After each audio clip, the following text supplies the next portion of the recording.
God.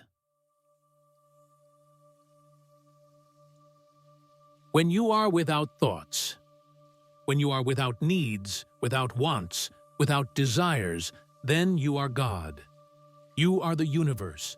You are divine love. You are beautiful. What is God?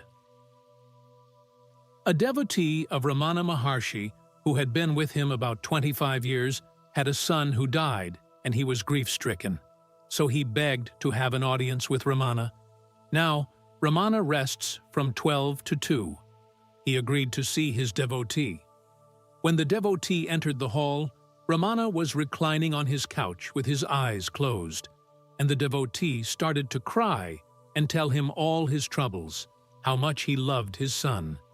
And then he asked Ramana, "What is God?" Ramana didn't answer. He kept still for about 15 minutes.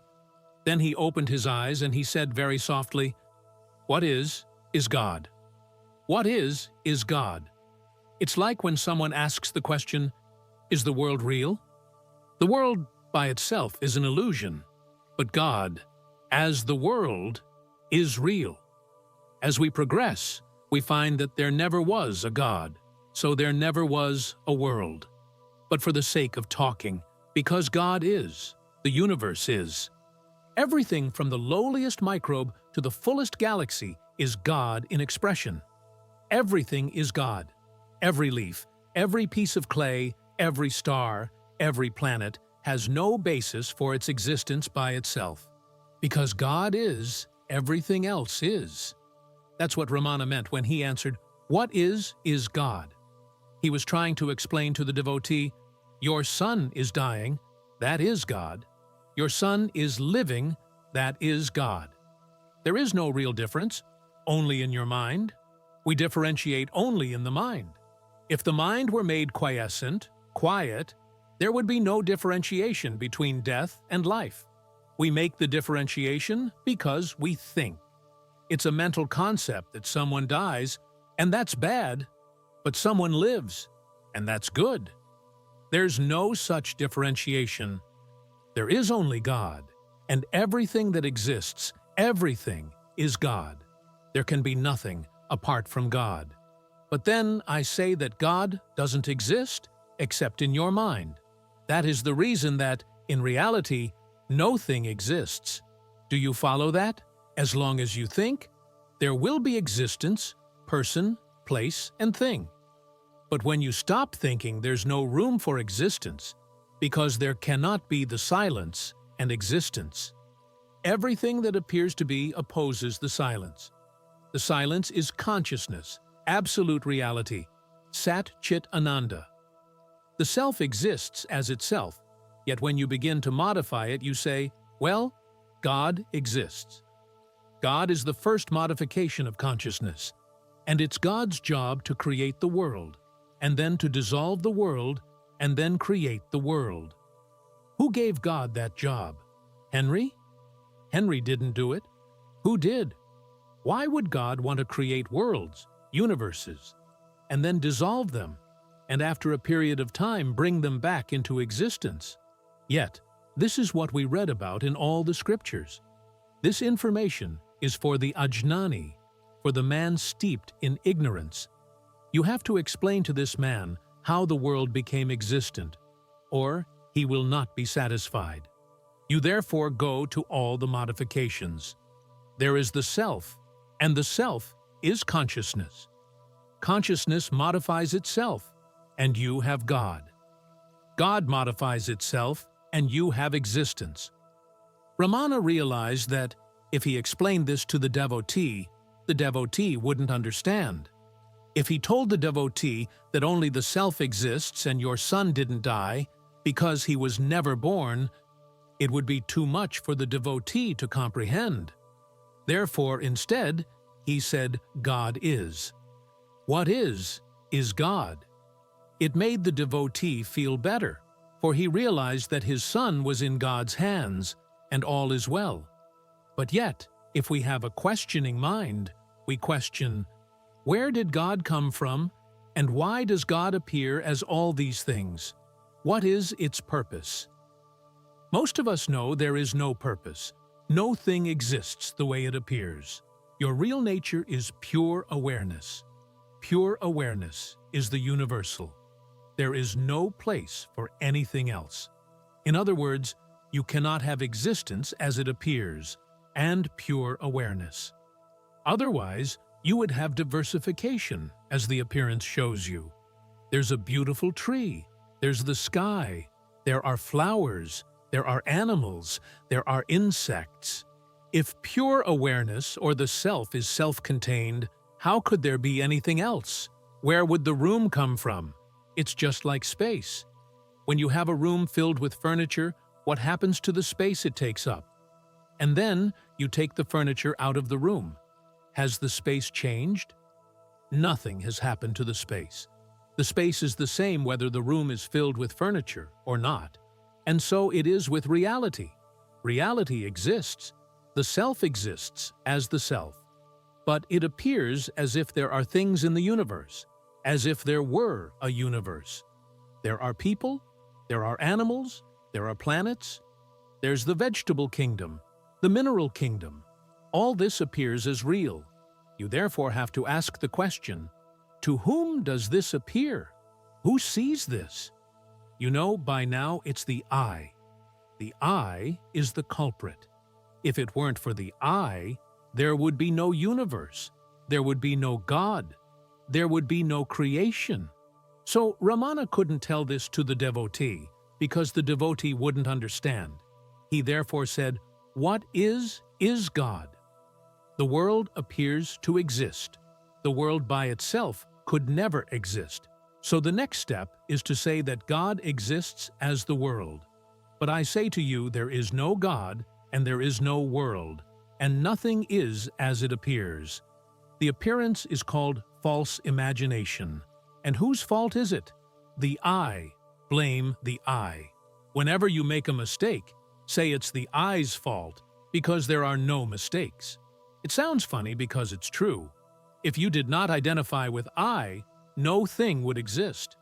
Things only exist because you identify with your I. Now, the grand secret is to follow the I back to its source. If you really follow the I back to its source, there is no God. Where would God come from? Even as I talk about the word God, some of you are still thinking about a figure up in the sky, an anthropomorphic type of deity. Who created him? It's the same old question. If God created the universe, who created God? There is no verbal answer, for it goes beyond thought. You'll know the truth about this question when you quiet your mind. When the mind is no longer in existence, the answer will reveal itself, for you will be the answer. Otherwise, there's no answer. But I can assure you, there's no such thing as God. There's no such thing as creation. And there's no such thing as the universe. So there's no such thing as the world. And there's no such thing as you. There's no such thing as I. What is left? Silence. Who worships God? I realize that many of you are bhaktas, and I'm taking away your enjoyment. I'm taking away your God that you worship, be it in the form of Buddha, Krishna, Jesus, Moses, whomever you like to worship. But I speak at many levels. As far as a jnani is concerned, it is virtually impossible for a God to exist separate from yourself. But yet, such people as Nisargadatta Maharaj, Bhagavan Ramana Maharshi, and many other jnanis did bhakti. Ramana used to pray to Shiva in the form of Arunachala. Nisargadatta also prayed to Shiva. So the question is, why did they do that? And the answer is, for the sake of others. To get to the stage where God does not exist for you any longer is a very high transcendental stage. I do not expect you bhaktas to give up your worship. As you know, on Sunday we have puja, and we have chanting. To whom are we chanting? to Hari, to Ram, to Shiva. I must again tell you, as long as you believe you are the doer, that you are the body and the mind, do not fool yourself into thinking you're not. For if you weren't, you wouldn't react the way you react to situations. So as long as you believe that things are real, then you have to pray to God, because God does exist for you. You can call God the law of karma. In reality, karma does not exist. Yet how many of us have such reality? Therefore, the best thing for you to do is to practice the jnana practices, but keep doing your puja. Do not give it up. If you're doing japa, whatever practice you have, keep it up, but practice self-inquiry. And as you practice self-inquiry, you will notice something very interesting happening to you. You will notice that little by little you begin to give up your worship, slowly but surely, until the day comes when you become the object of your worship. If you've been worshiping Krishna, you will see yourself as Krishna, and so forth.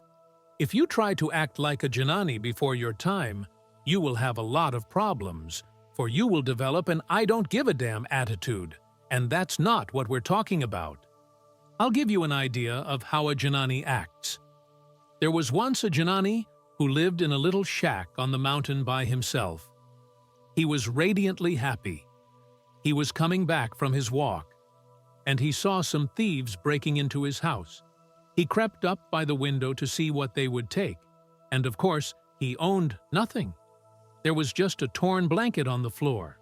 So the thieves started to curse, and one said to the other, "This guy has nothing here. Let's just take the blanket and leave." So they took the blanket.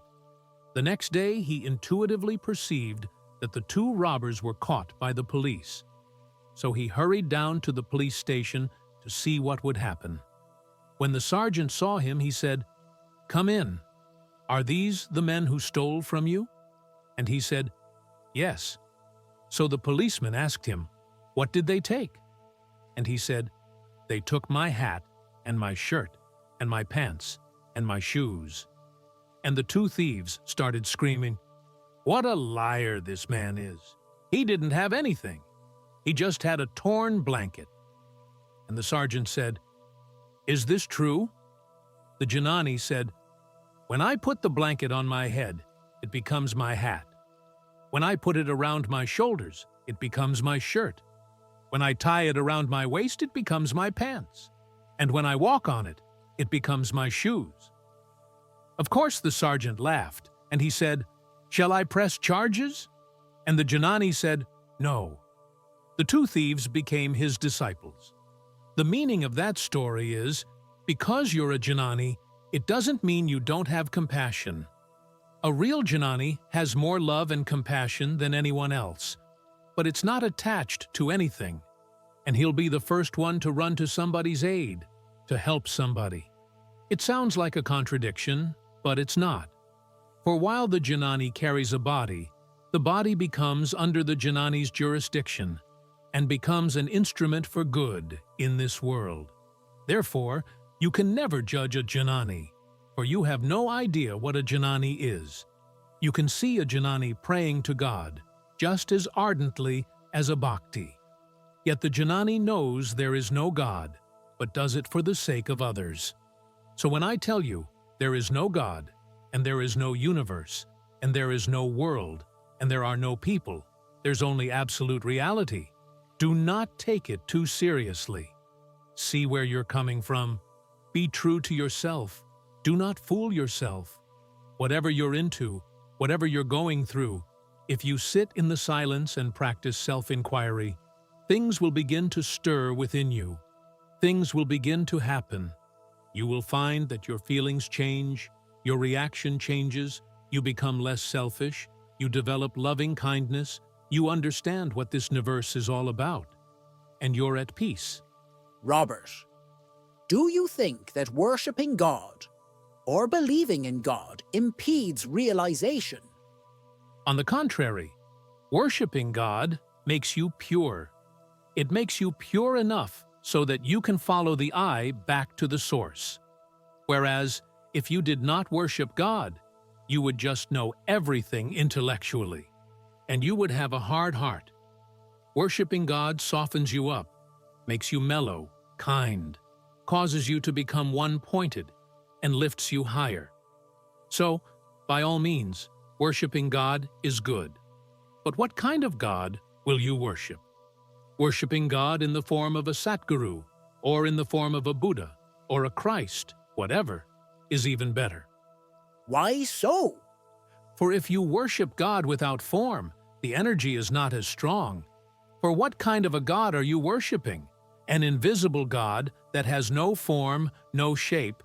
Therefore, you have doubts. You're not too sure. And the energy you send out is not that strong. But when you worship God as form, you can give that God all of your energy or totally surrender to that particular deity.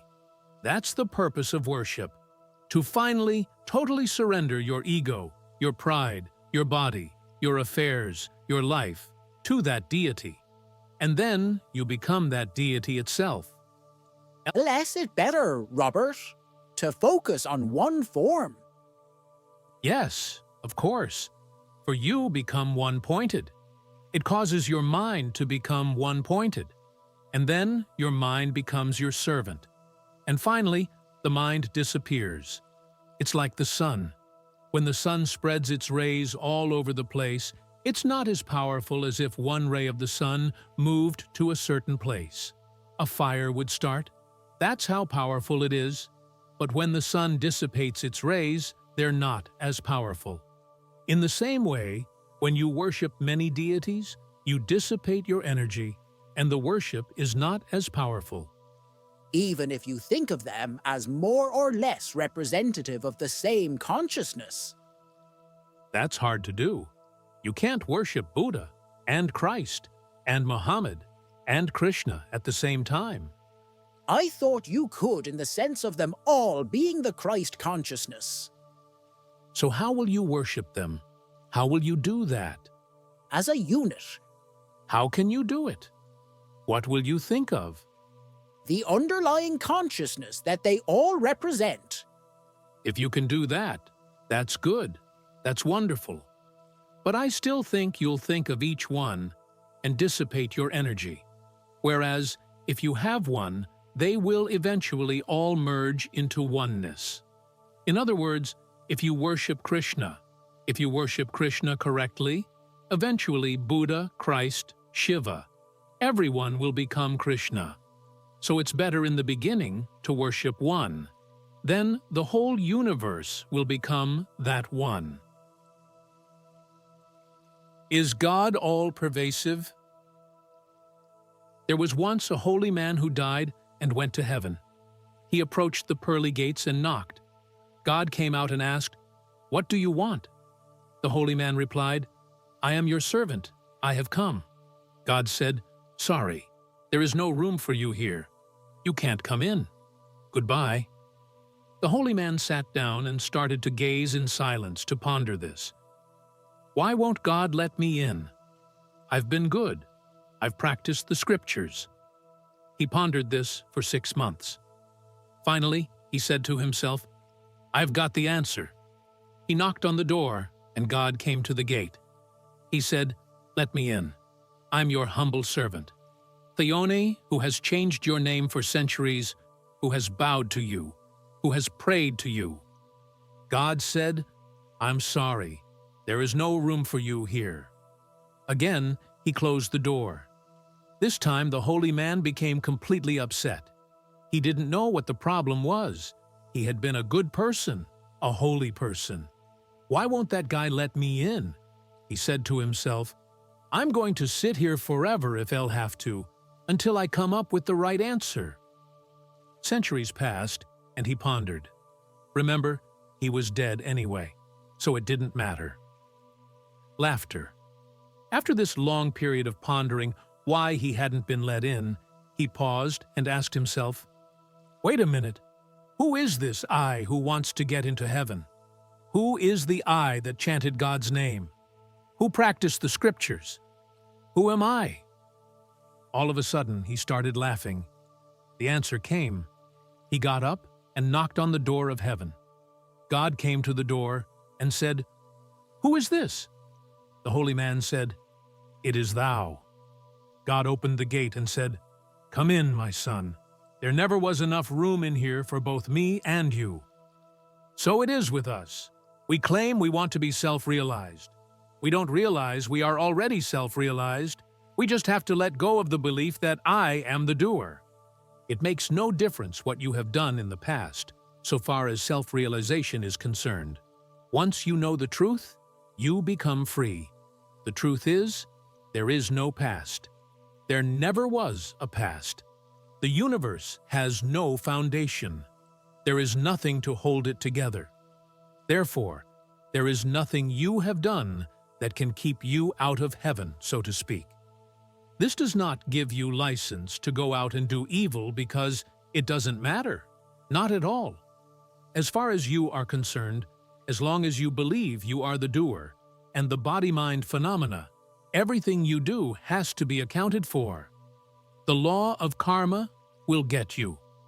As long as you believe you are human, you can't get away with anything.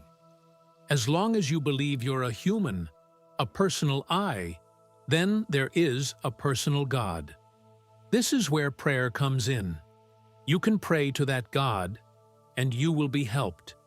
Your personal God will take care of you if you surrender and submit. When you submit, you are giving up your ego. You are saying, "I am nothing, and you are everything." This will help you. One day, you will awaken to the fact that the God you have been praying to is none other than yourself. How can this God be separate from you? Where would he live? What would be his nature? You begin to understand that I am that. You find freedom in yourself. You begin to see that God is not within me, but that I am in God. What I had called God is consciousness. I am conscious. I am aware. I exist. I am. There is nothing else. You begin to see yourself as omnipresent. You are no longer limited to your body or to the personal I. Your job is to keep the mind from wandering. The mind has to be held by you. Your mind is not your friend. It makes you human. It makes you believe you are a body, separate.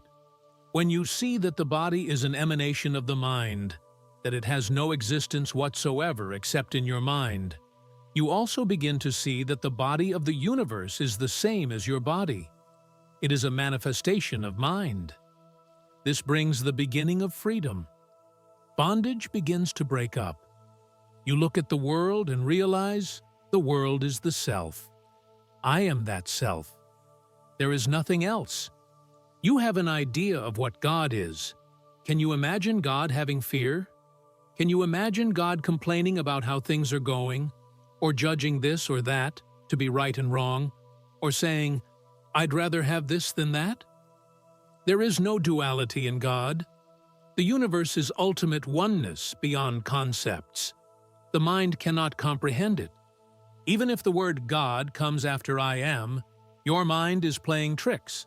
Ask, to whom does the word God come? I am will suffice. That is all you have to be. I am. Everything else is superfluous. Whatever idea comes into your mind, inquire as to whom it comes. Listen to the silence. Listen to I am. Can I remember what you said? There is something within you that remembers. Something within you knows. If you sit still, put a smile on your face, these things will come forth. That's an interesting question. A sincere student has an open heart, and the highest truth is revealed. My words may sometimes not even be remembered by the brain, but the heart never forgets. And when you rest in the silence, you sit still, you remain quiet. Something begins to work within your heart as you become a living embodiment of the reality, of the truth, of the self. Always spend time by yourself, sitting alone in the silence, being quiet. Be still and know that I am God. Many years ago, when I was working, I seemed to have spent a whole day with my inquiry, One day I just did, and I didn't do anything with what I did. In spite of myself, everything that would have been a problem resolved all the way home this way. And when I got home, I thought I would lie down for a moment, and I did. I turned around, and that blazing attribute through strength of intensity, the totality of it, absolutely frightened me, and I turned right back. I think I was probably not ready for it. You have nothing to do with it, and you have nothing to say about it. When it happens to you, it will happen totally and completely. You got a glimpse of it, and apparently you got a good glimpse of it. But who are you to say that you're not ready for that? Well, because I turned around the other way. You speak as if you're an authority on God. Laughter. That you have something to do with it. When God is ready for you, God will take you over completely, and you'll have absolutely nothing to say about it whatsoever. But that was a good experience. If that happens again, surrender to it. Surrender totally to it, and have no fear. That's beautiful. Nothing can ever hurt you. That's all bliss. It's all love, joy. That's what I mean by, can I really remember this? It will remember you. It will remember me? I had nothing to do with it. No. When you die, what happens? When you die, what happens? What do you want to happen? Who dies? The ego dies. The body dies, but you never die. You'll live forever. Nothing really happens. I know you've heard all kinds of stories about going to different realms and planes of existence. This is all part of the dream. You create these things yourself. You create all these different planes. The subtle plane, the mental plane, the causal plane. All these things you read about in the yoga text are of the mind. They all belong to the mind. So you believe in these things. You go according to what you believe. It's all created by you. You create your world after you die. But the ultimate reality is, no one ever dies, and there's nowhere to go.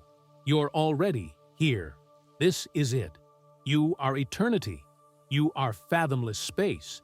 You are the essence of the whole universe. You are the sky, the sun, the moon, the flowers, the animals, the insects, human beings. You're everything. This is your real nature. No one ever dies. When our lady friend said she had this experience, then she turned back or couldn't handle it. Does that mean the mind just can't handle all that kind of new energy or a new perception? The mind can't handle it, so the mind has to be coaxed slowly into accepting reality? No, on the contrary. All these experiences come from the mind. Reality is reality. And this is your very nature right now. So what is there that can't handle reality? Since it is your nature, this is what you really are. The thing you're dealing with is the mind. The mind makes all these experiences up and makes you believe you can't handle it. It's so much for you. This is why you work on destroying the mind and inquire to whom does the mind come? Who is this mind? What is this mind? Where did it come from? Who gave it birth? And you'll experience there is no mind. Once you know there is no mind, there is no longer the experience you've got to go through. All experiences cease. But be aware that all experiences have come from the mind. In reality, there are no experiences. The life you're living now is an experience. The false life we all live, this is the experience I'm talking about. It is all of the mind, and the average person believes in the mind so strongly that when they seem to drop the body, they go forward in a plane of existence that they've created for themselves out of the mind. And then they come back and take on another body. It is all from the mind. So rather than go through all these things, transcend the mind and be free. How long does it take to get another body to do it? Is that a stupid question? How long does one, after they die, before they... Why worry about this? Why be concerned about another body? There are no bodies. Try to find out who you really are, that you never were a body to begin with, and be free. God is all there is. It's good to be with you again. It is wonderful to be with you again. I always enjoy coming here, for I feel there is only one, and we are all that one. There is only the one Brahman, the one self, the one reality, and we're all that. Therefore, I will make our confession. The I Am confesses to you, not my confession, or Henry's confession, or Dana's confession, or anybody's confession. Our confession. The confession is not coming from a person. It's coming from the one self. It is the one self. Close your eyes. I am boundless space, infinite like the sky. I am. Not a person, place, or thing, but I am. I am choiceless, effortless, pure awareness. I am Parabrahman. I am Sat Chit Ananda. I am ultimate oneness. I am absolute reality. I am nirvana. I am infinite like the sky. I am absolute consciousness. I am that I am. I am, I am. I am. There are some who want to awaken with all their heart and with all their soul. Yet they always forget that they have to get rid of the stuff that's keeping them from awakening. The concepts, the preconceived ideas, the dogmas, the belief system that we've had for so many years. This has to be given up. We must develop loving kindness, compassion. If you are I Am, then you must practice ahimsa, non-violence to any living thing. For if you admit and confess, I am absolute pure awareness, I am Parabrahman. This is all-pervading. This is omnipresence. Therefore, the trees, the animals, the mountains, the universe, everything is I Am. When I use the word I Am, do not believe or think it applies to the human body. There is no human body.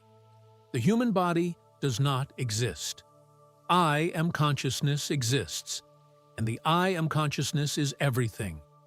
Everything is holy. Everything is sacred. Do not believe that some things are sacred and some things are not. Everything is sacred, even man's inhumanity to man, the dastardly situations that appear in the world. It's hard for the human mind to understand these things, but everything is very sacred. Everything is God. God is all there is. There is nothing else. So how can there be an evil situation someplace and also be God? This is duality, and we know and understand that duality does not exist. There is only the One, and the One is everything that exists. You consequently have to start feeling this in your heart, for your heart center is omnipresence, all-pervading. It includes the whole universe. There is nothing to be angry about, nothing to be upset about, nothing to be depressed about, for the whole universe is God and nothing else. You are not your body or your mind. We still make the mistake in believing that when you say, I am Brahman, you're referring to your body. Your body can never be Brahman. The body is an illusion, a mirage. There is only Brahman, only God, nothing else.